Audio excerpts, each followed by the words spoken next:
हमारे संविधान निर्माताओं ने, सरदार वल्लभ भाई पटेल जैसे महापुरुषों ने देश की एकता के लिए, राज्य के एकीकरण के लिए उस कठिन समय में भी महत्वपूर्ण फैसले लिए, हिम्मत के साथ फैसले लिए, देश के एकीकरण का सफल प्रयास किया। लेकिन आर्टिकल 370 के कारण, 35A के कारण कुछ रुकावटें भी आई। आज लाल किले से जब मैं देश को संबोधित कर रहा हूं, तब मैं ये गर्व के साथ कहता हूं कि आज हर हिंदुस्तानी कह सकता है, वन नेशन वन कॉन्स्टिट्यूशन। नमस्कार, स्वागत है आपका सनसेट टीवी पर। मैं हूं मनोज वर्मा और आप देख रहे हैं स्पेशल रिपोर्ट। इस रिपोर्ट में आज हम बात करेंगे जम्मू और कश्मीर की 370 से मुक्ति की और संकल्प पूर्ति की। हम बात करेंगे कश्मीर की प्राचीन शैव सनातन संस्कृति से लेकर प्रधानमंत्री नरेंद्र मोदी सरकार की जम्मू और कश्मीर को लेकर विकास नीति की। लेकिन पहले बात धरती का स्वर्ग कहे जाने वाले जम्मू कश्मीर के इतिहास की, विरासत की। देखिए ये रिपोर्ट।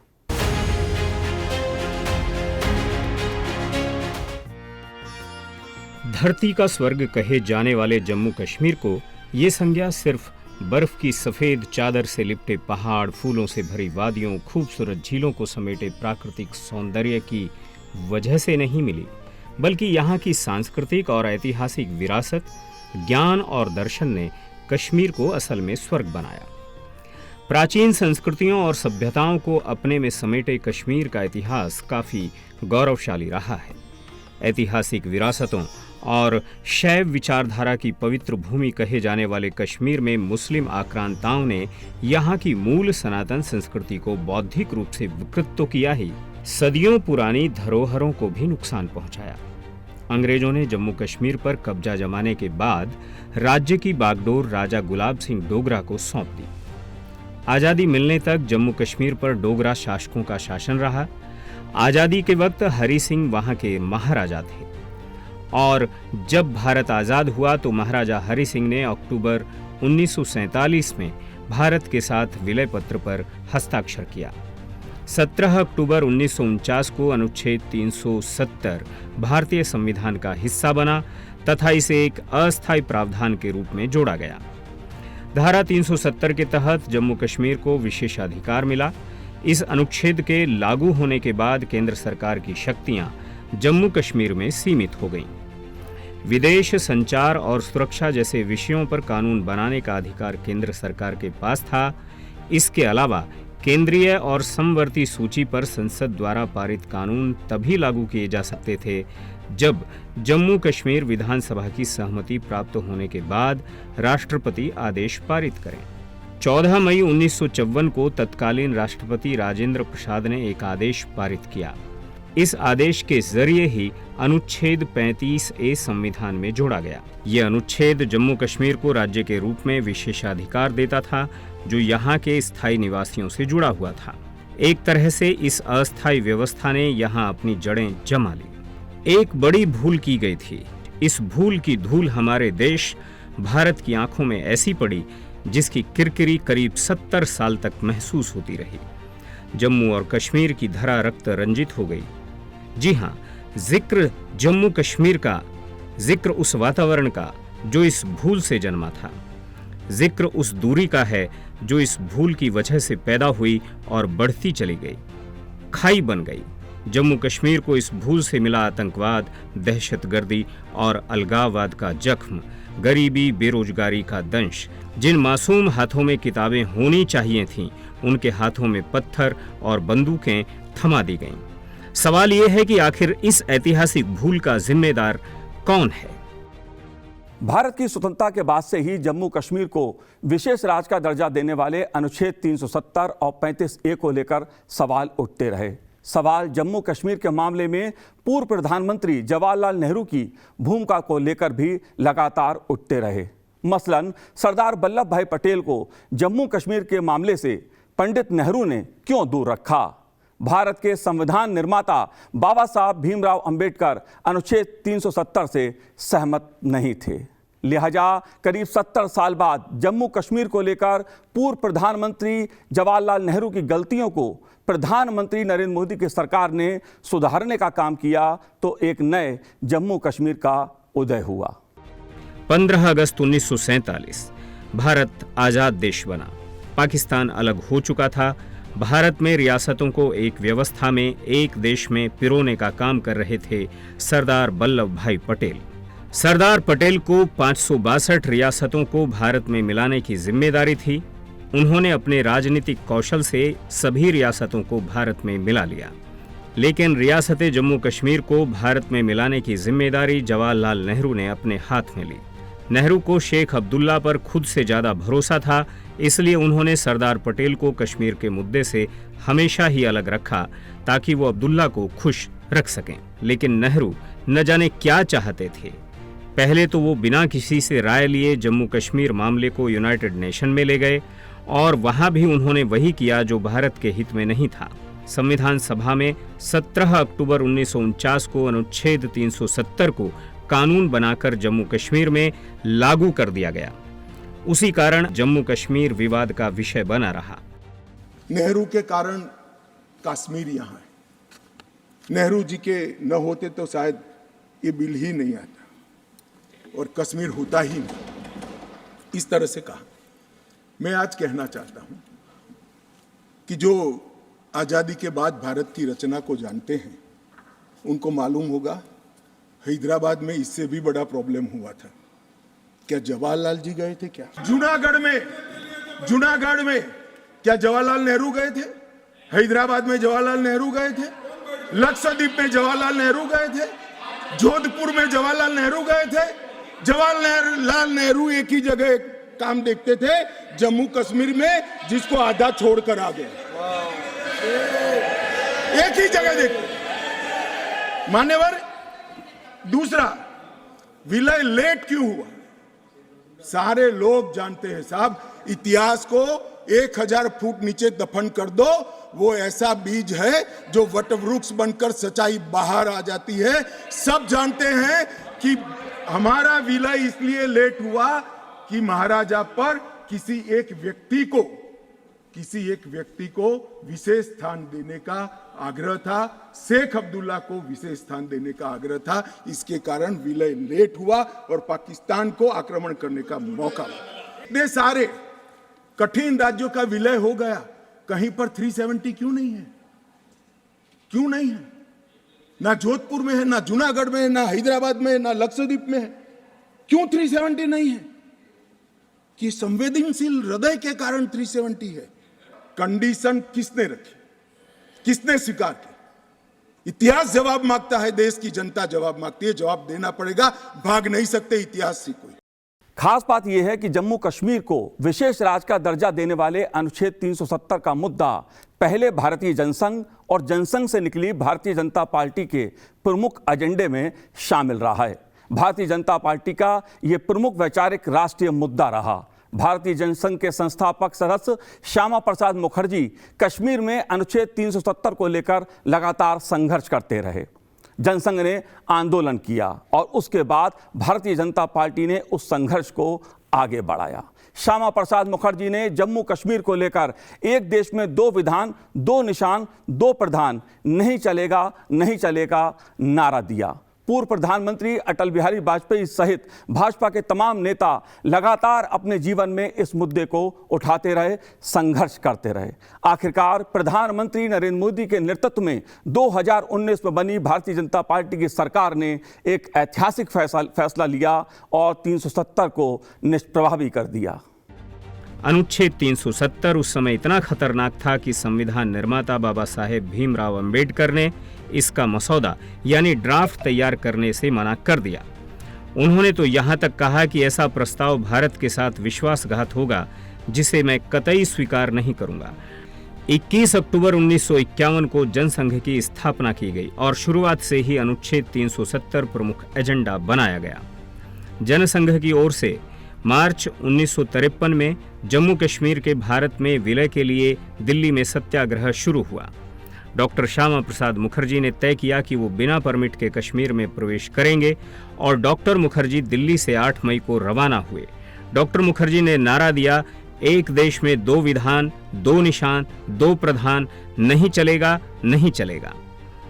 जनता से मिल रहे अपार समर्थन के बल पर 11 मई 1953 को डॉक्टर मुखर्जी ने बिना परमिट के कश्मीर में प्रवेश लिया और उनको गिरफ्तार कर लिया गया। 30 अगस्त 1986 लोकसभा में अटल बिहारी वाजपेयी ने एक निजी प्रस्ताव पेश करते हुए कहा, अब अनुच्छेद 370 को राष्ट्रपति के आदेश के द्वारा नित्य प्रयोजन इन ऑपरेटिव करने का वक्त आ गया है। जम्मू कश्मीर और शेष भारत के बीच आज एक मनोवैज्ञानिक दीवार खड़ी है। ये दीवार भारत विरोधी तत्वों को बल प्रदान करती है। ये दीवार एकीकरण के मार्ग में बाधा है। 2 सांसदों से 303 तक के सफर में बीजेपी कभी भी जम्मू कश्मीर से अनुच्छेद 370 को हटाने के संकल्प से न पीछे हटी और न ही अपने मार्ग से भटकी। लंबे समय के लिए ऐसा लगता था मानो स्थिति बदली नहीं जा सकती, लेकिन प्रधानमंत्री नरेंद्र मोदी के नेतृत्व में केंद्र सरकार ने एक ऐतिहासिक फैसला लेते हुए जम्मू कश्मीर राज्य के संविधान का अनुच्छेद 370 हटाने और राज्य का विभाजन 2 केंद्र शासित क्षेत्रों जम्मू कश्मीर एवं लद्दाख के रूप में करने का प्रस्ताव किया और 5 अगस्त को संसद में जम्मू कश्मीर पुनर्गठन विधेयक 2019 पारित कर दिया गया। 70 साल से जो टीस दिल के अंदर सब लोग संजो कर बैठे हैं, दबा कर बैठे हैं, और वो टीस जब समाप्त होने का समय आता है तो आनंद की अभिव्यक्ति को औचित्य भंग के साथ जोड़ना नहीं चाहिए। ये देश का बच्चा बच्चा ये बोलता है, कहीं पर भी जाए, बंगाल में जाए, तमिलनाडु में जाए, गुजरात में जाए, महाराष्ट्र में जाए, उत्तर प्रदेश में जाए, कि कश्मीर भारत का अभिन्न अंग है। मैं इतना पूछना चाहता हूं, कभी हम क्यों नहीं बोलते हैं कि उत्तर प्रदेश भारत का अभिन्न अंग है? कभी हम क्यों नहीं बोलते हैं कि पंजाब भारत का अभिन्न अंग है? कभी क्यों नहीं बोलते तमिलनाडु भारत का अभिन्न अंग है? वो इसलिए बोलना पड़ता है सभापति महोदय कि 370 ने इस देश और दुनिया के मन में एक शंका आरोपित की थी कि कश्मीर भारत का अंग है या नहीं है। संविधान के अंदर इसकी बड़ी क्लैरिटी है, मगर जनमानस के अंदर, दुनिया के अंदर एक संशय था। और मैं आज बधाई देना चाहता हूं प्रधानमंत्री जी को कि उनके साहस के कारण आज एक कलंक हमसे जा रहा है। मेरे नेता और देश के प्रधानमंत्री की दृढ़ राजनीतिक इच्छा शक्ति को सत सत नमन करना चाहता हूं।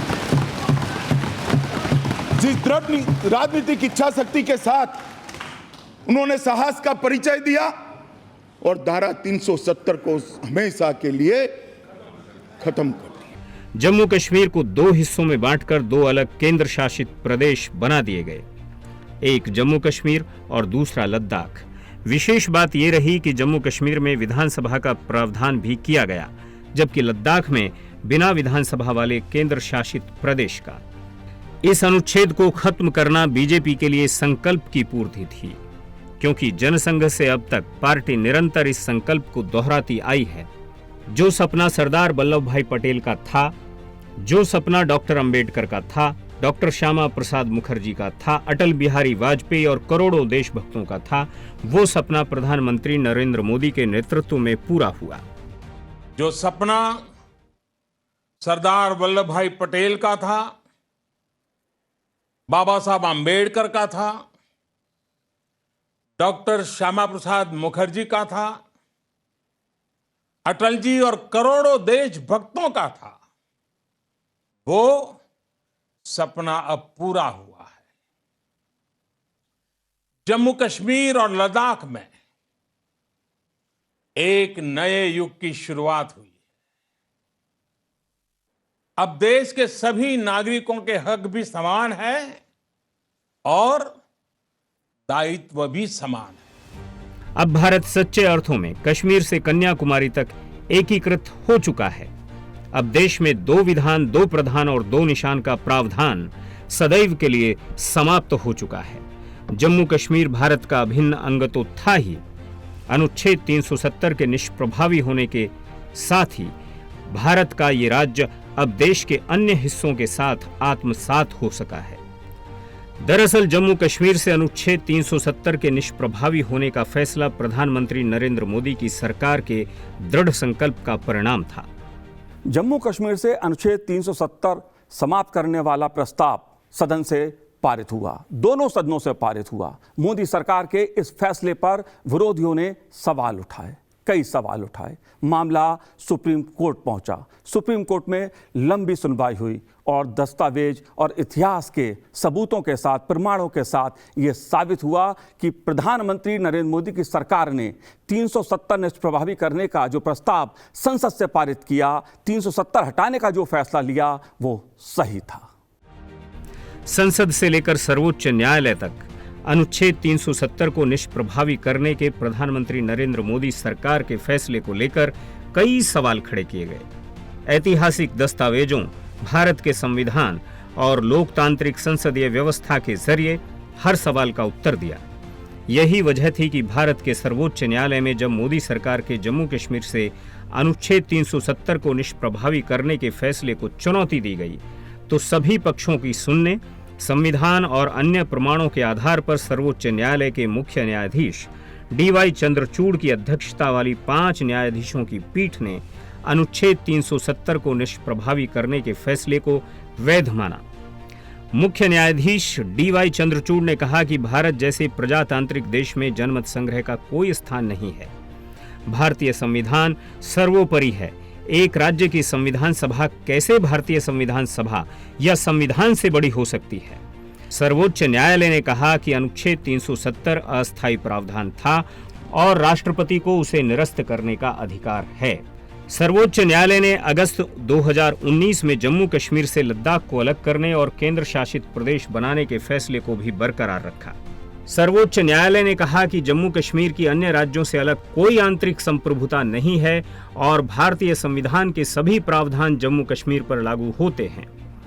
जाहिर तौर पर सर्वोच्च न्यायालय के फैसले और न्यायाधीशों की टिप्पणियों से ये साबित हो गया कि 5 अगस्त 2019 को संसद में पारित किया गया जम्मू कश्मीर से संबंधित ऐतिहासिक विधेयक केंद्र की मोदी सरकार का सही कदम था। लिहाजा सर्वोच्च न्यायालय के इस फैसले पर प्रधानमंत्री नरेंद्र मोदी ने कहा कि अनुच्छेद 370 को निरस्त करने के बारे में सर्वोच्च न्यायालय का फैसला ऐतिहासिक है, जो 5 अगस्त 2019 को भारत की संसद द्वारा लिए गए निर्णय को संवैधानिक रूप से बरकरार रखता है। प्रधानमंत्री नरेंद्र मोदी ने कहा कि न्यायालय ने एकता के उस मूल सार को मजबूत किया है जिसे हम भारतीय होने के नाते बाकी सभी से ऊपर मानते हैं और उसे संजोते हैं। सर्वोच्च न्यायालय का यह निर्णय न केवल एक कानूनी फैसला है, बल्कि यह आशा की एक किरण है, उज्जवल भविष्य का वादा है और एक मजबूत एकजुट भारत का निर्माण करने के हमारे सामूहिक संकल्प का प्रमाण भी है। लेकिन एक सवाल जिसका जवाब हर कोई जानना चाहता है कि अनुच्छेद 370 के निष्प्रभावी होने के बाद जम्मू कश्मीर में क्या कुछ बदला। बदलाव के बारे में हम आपको बताएंगे, लेकिन सबसे पहले आपको यह जानना समझना जरूरी है कि अनुच्छेद 370 ने कैसे जम्मू कश्मीर को जकड़ कर रखा। अनुच्छेद 370 की समाप्ति से पहले जम्मू कश्मीर में भारत का संविधान मान्य नहीं था। मौलिक अधिकारों के लाभ से भी यहाँ के नागरिक वंचित थे। ठीक यही स्थिति मौलिक कर्तव्यों की भी रही। यहाँ के नागरिकों पर मौलिक कर्तव्यों का भी कोई बंधन नहीं था। धारा 370 के कारण भारतीय संविधान की प्रस्तावना में लिखित सेक्युलर, इंटीग्रिटी, सोशलिस्ट शब्द जम्मू कश्मीर में लागू नहीं होते थे। समान शिक्षा का अधिकार लागू नहीं होता था। बाल विवाह कानून, भूमि सुधार से जुड़े कानून यहाँ लागू नहीं थे। जम्मू कश्मीर में पिछड़ा वर्ग समुदाय को चिन्हित नहीं किया गया। दलित सफाई कर्मचारियों के साथ अन्याय हुआ। उन्हें 3 पीढ़ियों तक केवल झाड़ू लगाकर पेट भरने के लिए मजबूर किया गया। अनुसूचित जनजाति समुदाय को जम्मू कश्मीर में राजनीतिक आरक्षण नहीं मिला। इतना ही नहीं, 370 के चलते विशेष दर्जे के तहत जम्मू और कश्मीर का अपना झंडा था और संविधान भी यह निर्धारित करता था कि भारतीय संविधान के कौन से हिस्से जम्मू कश्मीर पर लागू होंगे और कौन से नहीं। उसकी अपनी दंड संहिता थी, जिसे रणबीर दंड संहिता कहा जाता था। मैं भी जम्मू कश्मीर में यात्रा लेके गया था और लाल चौक में तिरंगा फहराने का संकल्प लेकर के चला था, और तब आतंकवादियों ने पोस्टर लगाए थे, आतंकवादियों ने पोस्टर लगाए थे उस समय और कहा था कि देखते हैं किसने अपनी मां का दूध पिया है जो लाल चौक में आके तिरंगा फहराता है। पोस्टर लगे थे और उस दिन 24 जनवरी थी। मैंने जम्मू के अंदर बड़ी सभा में कहा था, अध्यक्ष जी मैं पिछली शताब्दी की बात कर रहा हूं, और तब मैंने कहा था आतंकवादी कान खोल करके सुन ले। उस दिन मैंने कहा था आतंकवादी कान खोल करके सुन ले। 26 जनवरी को ठीक 11 बजे मैं लाल चौक पहुंचूंगा, बिना सिक्योरिटी आऊंगा, बुलेट प्रूफ जैकेट के बिना आऊंगा और फैसला लाल चौक में होगा किसने अपनी मां का दूध पिया। और जब श्रीनगर के लाल चौक में तिरंगा फहराया। जम्मू कश्मीर में केंद्र के 800 से अधिक कानून लागू नहीं थे। पश्चिमी पाकिस्तान के शरणार्थियों को जम्मू कश्मीर में नागरिकता नहीं दी गई थी। ऐसे अनेक अधिकारों से जम्मू कश्मीर के अलग अलग वर्ग के लोग वंचित थे। जम्मू कश्मीर की संस्कृति और भाषा का विकास नहीं हो पा रहा था। अनुच्छेद 370 के चलते पनपे आतंकवाद, अलगाववाद ने जम्मू कश्मीर के पर्यटन और आर्थिक तंत्र को बुरी तरह से प्रभावित किया, जिसका असर लोगों की रोजी रोटी और उद्योग धंधों पर पड़ा। जम्मू कश्मीर से अनुच्छेद 370 के निष्प्रभावी होने के बाद जम्मू कश्मीर में विकास के नए द्वार खुल गए। जो क्षेत्र विध्वंस पिछड़ेपन का पर्याय बन गया था, वह प्रगति के सोपान चढ़ रहा है। आर्थिक स्थिति में सुधार हुआ है। सरकार की नीतियों के चलते विकास के नए आयाम लिखे जा रहे हैं। सबसे मुख्य बदलाव तो ध्वज और संविधान का था। कश्मीर पुनर्गठन का बिल लोकसभा में पारित होने के बाद अब जम्मू कश्मीर एवं लद्दाख में भारत का ध्वज शान से लहरा रहा है और संविधान लागू हो चुका है। जमीनी स्तर पर लोकतंत्र की बहाली हुई है। सरकार ने दिसंबर 2020 में जम्मू कश्मीर में पहली बार जिला विकास परिषद के चुनाव कराए, जिसमें 51.42% का उच्च मतदान दर्ज किया गया। जम्मू कश्मीर पंचायती राज अधिनियम 1989 में भी संशोधन किया गया है, जहां पंचायतों में महिलाओं, अनुसूचित जाति, अनुसूचित जनजाति और पिछड़े वर्ग के लिए सीटों को आरक्षित किया गया है। अनुच्छेद 370 के चलते आर्थिक आपातकाल की स्थिति भी राज्य पर लागू नहीं होती थी। अब आर्थिक आपातकाल की स्थिति जम्मू कश्मीर पर भी लागू होगी। जम्मू कश्मीर में सूचना का अधिकार लागू नहीं होता था, लेकिन अब जम्मू कश्मीर में सूचना का अधिकार लागू होगा। जम्मू कश्मीर में मुस्लिम बहुसंख्यक और हिंदू अल्पसंख्यक हैं, लेकिन यहाँ अल्पसंख्यकों को आरक्षण नहीं मिलता है। अब यहाँ अल्पसंख्यकों को आरक्षण मिलेगा। धारा 35A के चलते दूसरे राज्य के निवासी जम्मू कश्मीर में संपत्ति नहीं खरीद सकते थे। अब जम्मू कश्मीर में वहां के स्थानीय निवासियों के अलावा दूसरे राज्यों के लोग भी संपत्ति खरीद सकते। जम्मू कश्मीर में केंद्र के 890 से अधिक कानून लागू हो गए। केंद्र शासित प्रदेश जम्मू कश्मीर में विकास के लिए भारत सरकार ने सड़क एवं रेल कनेक्टिविटी, स्वास्थ्य एवं शिक्षा, अवसंरचनाएं, पर्यटन एवं विरासत को प्रोत्साहन, खेल एवं युवा सशक्तिकरण आदि से संबंधित विभिन्न विकास परियोजनाओं की शुरुआत की। सरकार ने जम्मू कश्मीर के लिए प्रधानमंत्री विकास पैकेज के तहत अनेक परियोजनाओं को मंजूरी दी। सरकार ने जम्मू कश्मीर में केंद्र सरकार की विभिन्न प्रमुख योजनाओं जैसे आयुष्मान भारत, उज्ज्वला योजना, प्रधानमंत्री किसान सम्मान निधि, प्रधानमंत्री आवास योजना आदि को तेजी से लागू किया। पर्यटन और निवेश के लिए एक गंतव्य के रूप में जम्मू कश्मीर की क्षमता को प्रदर्शित करने के लिए सरकार ने श्रीनगर में G20 पर्यटन कार्य समूह की बैठक आयोजित की। यह जम्मू कश्मीर में इस क्षेत्र को देश और दुनिया के शेष भागों के साथ एकीकृत करने वाला पहला महत्वपूर्ण अंतर्राष्ट्रीय आयोजन था। जाहिर तौर पर प्रधानमंत्री नरेंद्र मोदी के नेतृत्व में केंद्र सरकार ने जम्मू कश्मीर के विकास और एकीकरण के लिए जो ऐतिहासिक पहल की, उसका असर जम्मू कश्मीर में देखने को मिल रहा है। बीते कुछ महीनों में वहां गुड गवर्नेंस और डेवलपमेंट का और बेहतर प्रभाव जमीन पर दिखाई देने लगा है। जो योजनाएं पहले सिर्फ कागजों में रह गई थी, उन्हें अब जमीन पे उतारा जा रहा है। दशकों से लटके हुए प्रोजेक्ट्स को नई गति मिल रही है। हमने जम्मू कश्मीर प्रशासन में एक नई कार्य संस्कृति लाने, पारदर्शिता लाने का भरसक प्रयास किया है।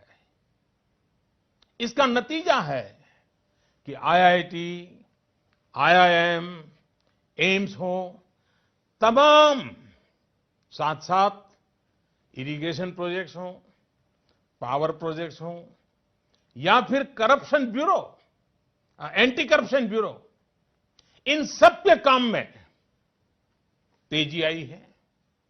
इसके अलावा वहां कनेक्टिविटी से जुड़े प्रोजेक्ट हो, सड़कों और नई रेल लाइनों का काम हो, एयरपोर्ट का आधुनिकीकरण हो, सभी को तेज गति से आगे बढ़ाया जा रहा है। जम्मू कश्मीर के लोगों की आंखों में भविष्य की चमक है तो चुनौतियों को पार करने का हौसला भी।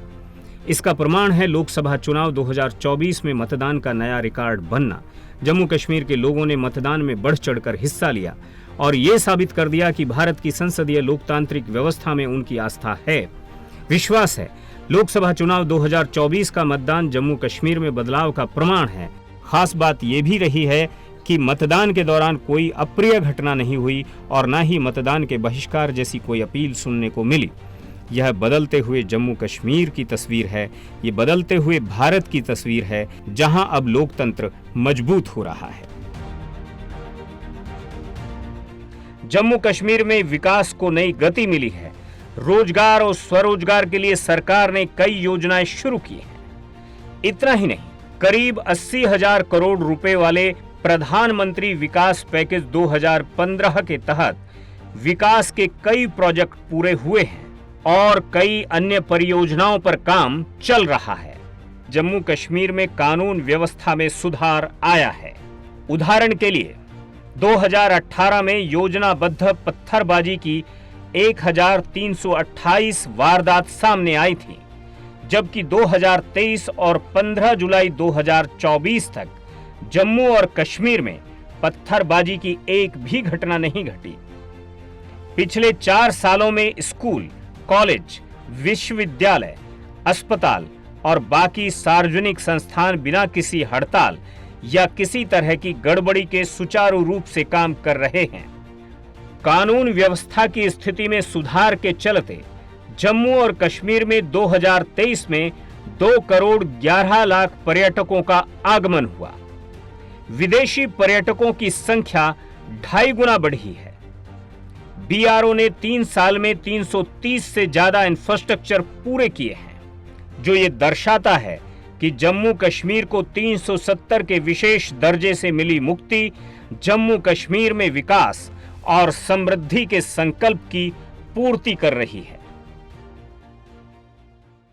जाहिर तौर पे जम्मू कश्मीर से अनुच्छेद 370 की समाप्ति और निष्प्रभावी होने के बाद से जम्मू कश्मीर में विकास को एक नई गति मिली है। भारत एक भारत श्रेष्ठ भारत के रूप में और मजबूत होकर उभर के सामने आया है। लोकतंत्र मजबूत हुआ है। तो इस कार्यक्रम में इतना ही। मुझे दीजिए आज्ञा। नमस्कार।